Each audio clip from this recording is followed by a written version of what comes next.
If Cindy and I got invited to a party by some people that we liked and all this, and we think, okay, well, let's get away from the other guys and let's go to this party. And we'd go there, and all the rest of the band would be there. That happened over and over. One time we were walking around in Amsterdam, and we decided, well, let's go down this side street here and let's really get off on our own. And we're walking down the street, and we walk by this restaurant and look in, and the band is in there. You know what that means? That means you were always meant to be together. There you go. All right, let's we'll go here and we'll go over there. What was it like working with Frank Zappa? I really love Frank. He was, people thought that he was stoned because he would be so excited about an idea, and he'd get this sparkle in his eye about it. He'd be like, well,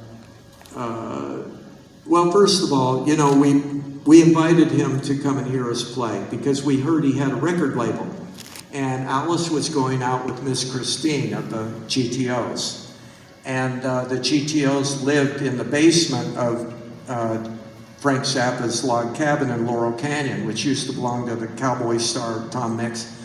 And so we'd walk all the way from Topanga Canyon, which was like over 20 miles. Alice and I would walk up, downhill and uphill, across sandy beaches, and we'd go visit Miss Christine, and little Moon would be crawling around and watch her while Alice tried to talk Christine into getting Zappa to come hear us play.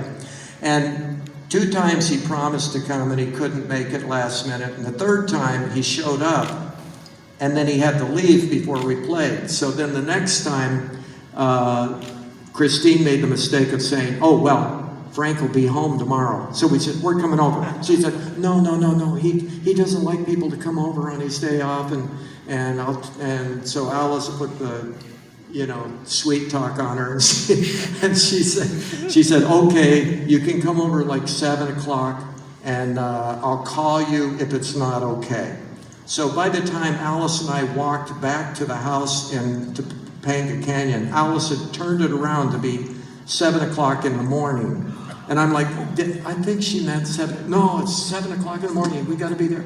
The band stayed up all night boiling our strings in water, because you couldn't afford new strings. If you boil your old strings, it kind of helps brighten them up a bit. We discussed what we were going to say to Frank, and we showed up at 7 in the morning, and Miss Christine flipped out and ran and blocked the doorway in the hallway, which was where Frank and his wife were asleep. And we set up all of our equipment outside his bedroom door and started playing. And so loudly that the picture on the wall started going crooked. And the door opened, and his hand came out, motioning for us to stop. So we stopped, and he stuck his head out and said, well, let me have some coffee, and then I'll listen. And so Miss Christine ran and got the card table and set it up, and now we're all really nervous.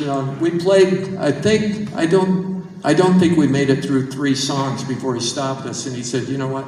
You guys do things that I can't get the mothers to do, which I don't believe, but I'm thinking, really? Wow, okay. I think he meant tempo changes or something, which may not have even been intentional on our part. So then he says, okay, well, I assign you to the label, but do you have a manager? And we're like, no. And he says, well, I'm going to be gone in 3 days, and then this window will probably be closed. And he said, if, I could get my manager to manage you, but I'd rather have him manage me. So you guys need to find a manager. And then my wife, Cindy, who's sitting right back there, worked at this boutique in Hollywood, and these guys, Chef Gordon and Joe Greenberg, came in to buy some rock and roll clothing there, and she told them about Alice Cooper, and she said, you guys look like managers. And they're like, they see Cindy and her best friend Linda, 2 hot-looking chicks working there, and they're going, yeah, we're managers. And so Cindy arranged for them to come up to Topanga and hear us rehearse, and we were rehearsing the Pretties for You music, and we're thinking, well, they're probably not sold on the songs because, but they did like the idea that Frank Zappa was interested, and there you go. I mean, that's how things happen. We'll take one more question, Chris. Is that about right? One more question. Who's got the best question? Oh, well, you're standing up, so you must have the best question. Okay, Uh-oh. about the shock y'all got things like I Love the Dead at that time. But I mean, how do you compare the bad press y'all got on that compared to what we get from songs like Red Eyes Pussy? I heard every part but the last part. How do you compare the bad press you all got to what? There's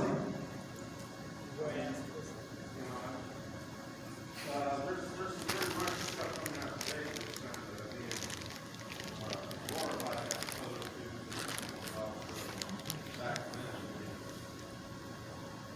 Really down. Did you feel like the negative press you guys got was justified? Did you revel in it? Did you enjoy it? And are you bemused by when artists come out today and get bad press for being shocking or whatever they are? Oh, right, yeah. I mean, what did we do? We chopped up a baby doll on stage. You know, Taylor Swift goes to a football game. So, you know, The nerve. yeah, I mean, shocking. It's, you know, certain percent of the bad press that we got, we liked, because we fully believed that one of the elements of good rock and roll, with Elvis, with the Stones, you know, it had to be energetic, it had to be controversial, and parents couldn't like it. But when they would say, like, Pretty's for You was a tragic waste of vinyl, you know, that was a stab to the heart, you know.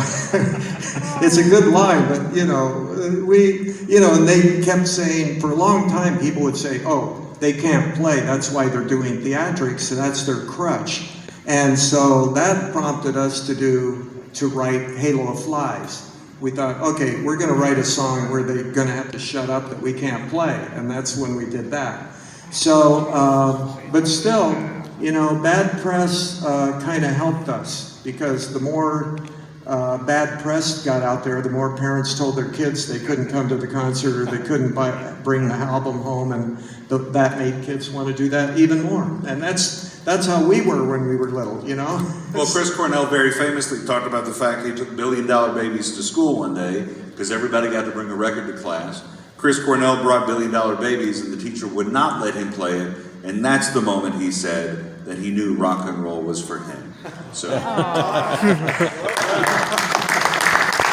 yes, it is always a pleasure. You, sir, are a delight.